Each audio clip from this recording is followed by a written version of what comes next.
Welcome back. డిఎన్ఏలో next issue take up చేద్దాం. తల్లి గర్భం లింగ వివక్షకు బలైపోయింది. అబార్షన్ కత్తి కన్న పేగు ఉసురు తీసింది. జనగామలో అబార్షన్ వికటించి మహిళ చనిపోయిన ఘటన సమాజాన్ని ఉలిక్కి పడేలా చేస్తుంది. ఈ కాలంలో కూడా కడుపులోనే ఆడపిల్లల్ని చంపేస్తున్నారా? ఇలాంటి కఠినాత్ముల్లో మార్పులు రావాలంటే ఇంకెన్ని చట్టాలు రావాలి, ఇంకెన్ని ప్రాణాలు బలి కావాలి?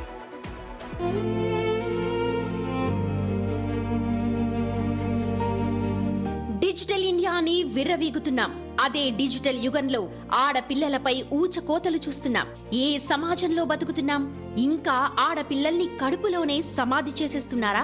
టెక్నాలజీ పెరిగింది, నగరాలు పెరిగాయి, కానీ కొందరి ఆలోచనలు ఇంకా పాత కాలంలోనే పడి మూలుగుతున్నాయి. జనగామలో అక్రమ అబార్షన్తో జరిగిన మహిళ మరణం ఒక కుటుంబానికే కాదు, మొత్తం సమాజానికి హెచ్చరిక.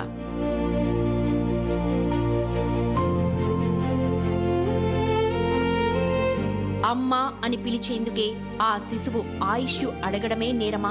నవమాసాలు మోసి కంటానని ఆ కన్న పేగు తపన పడడమే తప్ప?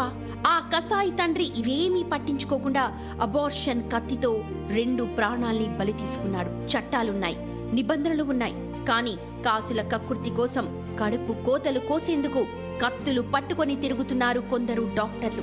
ఈ అబార్షన్ల దందా వెనుక పెద్ద చీకటి నెట్వర్కే ఉంది. వందలాది మంది ఆర్ఎంపీ డాక్టర్లు అమాయక ప్రజల్ని టార్గెట్ చేసి సీక్రెట్ గా స్కానింగ్ చేసి గర్భంలోనే ఆడపిల్లల ఊపిరి ఆపేస్తున్నారు.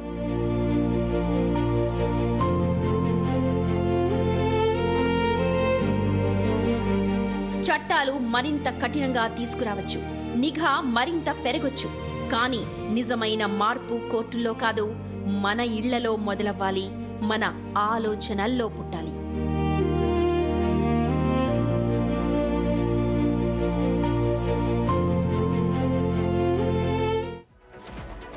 ఇవన్నీ చూస్తుంటే అసలు చట్టాలు కాదు, మనిషి బుద్ధి మారాలి. బుద్ధి మారనంత వరకు ఇట్లాంటివి జరుగుతూనే ఉంటాయి. అసలు వీళ్ళు మనుషుల మృగాలు కూడా ఇట్లాంటి పని చేయవు. ఎందుకంటే మృగాలు ఆడపిల్ల అయితే చంపుకోవాలని ఉండవు. ఆడపిల్లైనా మగపిల్లైనా వాళ్ళ పిల్లని వాళ్ళు గంటాయి.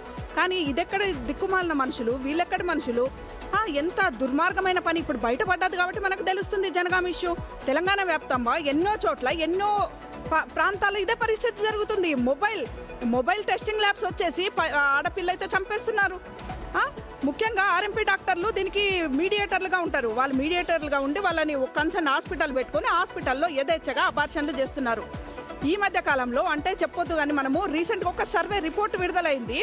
ఆ సర్వే రిపోర్ట్ బట్టి చూస్తే ముఖ్యంగా మనకు నార్త్ ఇండియాలో ఎక్కువగా ఇట్లా జెండర్ ఈక్వేషన్ అనేది వాళ్ళు తక్కువగా ఉండేది. కానీ మన నల్గొండ జిల్లా అంటే చైతన్యవంతమైన జిల్లా, ఉద్యమాల కిల్లా అని చెప్పుకుంటాం కదా. నేను కూడా నల్గొండ బిడ్డనే, నల్గొండలోనే పుట్టినా, అందుకే ఆ బాధతో చెప్తున్నా.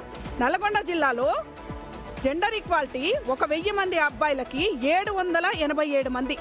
అంటే ఎంత దారుణము, ఎంత దుర్మార్గము! ఎప్పుడూ లేదు ఈ కనివిని ఎరగని పరిస్థితి. ఇది సహజ పరిణామం కాదు, ఇది కృత్రిమ పరిణామం. అంటే ఆడపిల్లల్ని పుట్టక ముందే కడుపులో చంపేసినందుకే జెండర్ ఈక్వాలిటీ ఇట్లా ఉంది. అది తేటతెల్లం అవుతుంది కదా.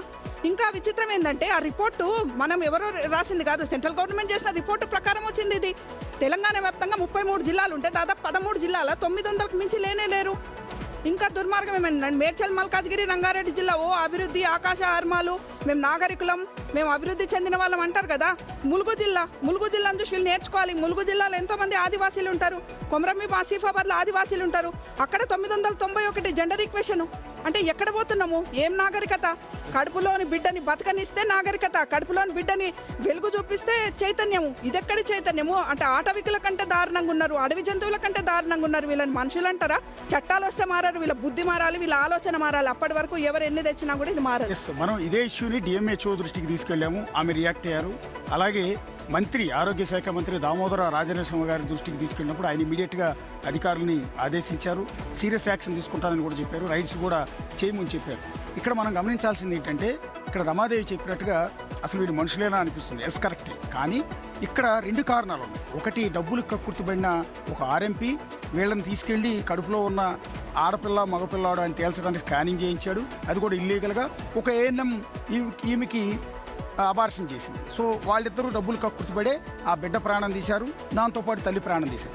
ఇదంతా ఒక ఎపిసోడ్ అయితే అసలు కడుపులో ఉన్నది ఆడపిల్ల మగపిల్లాడా అని తెలుసుకోవాల్సిన పరిస్థితి చనిపోయిన శ్రావణికి, ఆమె భర్తకి, ఆమె అమ్మ శోభాకి ఎందుకు వచ్చింది అని ఆలోచిస్తే వాళ్ళ పేదరికం రోజు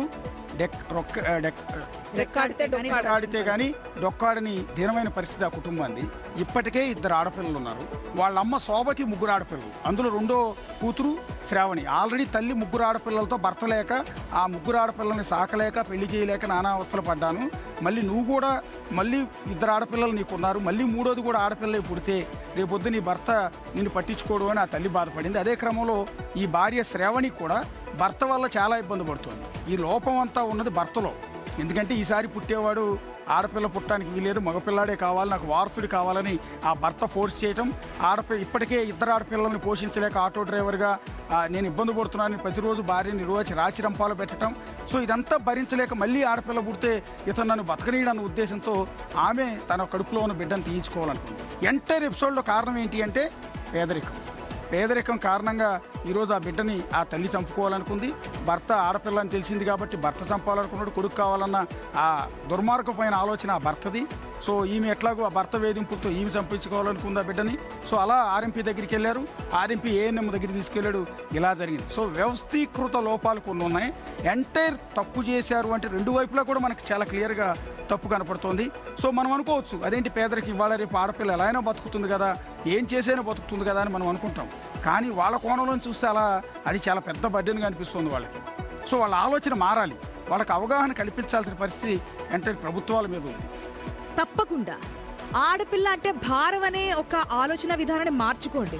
మీకు రాబోయే రోజుల్లో మీకు భరోసాగా నిలబడేది ఆడపిల్ల అనేది దయచేసి గుర్తుపెట్టుకోండి. పేరెంట్స్ అందరూ కూడా ఆడపిల్ల పుట్టిందంటే ఒక భారం, పెళ్లి చేయాలి, కట్నాలు ఇవ్వాలి, ఇంకా ఎక్కడి రోజుల్లో ఉన్నాం. ఇప్పుడు మగాళ్ళకి ఆడవాళ్ళకి రేషియో చూసుకుంటే చాలా తక్కువగా ఉన్నారు ఆడపిల్లలు. తిరిగి కట్నాలు ఇచ్చుకొని తీసుకెళ్తున్నటువంటి సందర్భం. ఇంకొకటి, ఏ ఒక్క దాంట్లో కూడా వెనకడుగు వేయట్లేదు ఆడపిల్లలు. ఇప్పుడు ఇక్కడ మేమిద్దరం ఉన్నామంటేనే మా పేరెంట్స్ కాదు, మా ఫ్యామిలీ సపోర్ట్తో ఇక్కడ వరకు కూర్చున్నాం అనేది చాలా గర్వంగా చెప్తున్నాం. సో ఆడపిల్ల పుట్టిందంటే ఒక బర్డెన్గా ఫీల్ అవ్వకండి. రేపటి రోజున మీకేదైనా అయితే కొడుకు ఎంతవరకు చూస్తారో నేను చెప్పట్లేదు, కానీ ఆడపిల్ల మాత్రం మీ చెయ్యి పట్టుకొని మీ తోడు ఉంటుంది అనేది మాత్రం పక్క. అది ఏదైనా కానివ్వండి, అత్తమామలు సపోర్ట్ చేసినా సపోర్ట్ చేయకపోయినా. ఒకవేళ మీకు 2 పిల్లలకు సంబంధించి మీరు ఫీడ్ చేయగలరు అంటే వాళ్ళని పోషించగలరు. 3rd బిడ్డ వరకు ఎందుకు వెళ్తున్నారు అంటే మగబిడ్డని పోషించగలరా? మగబిడ్డ వరకు అయితే ఓకేనా?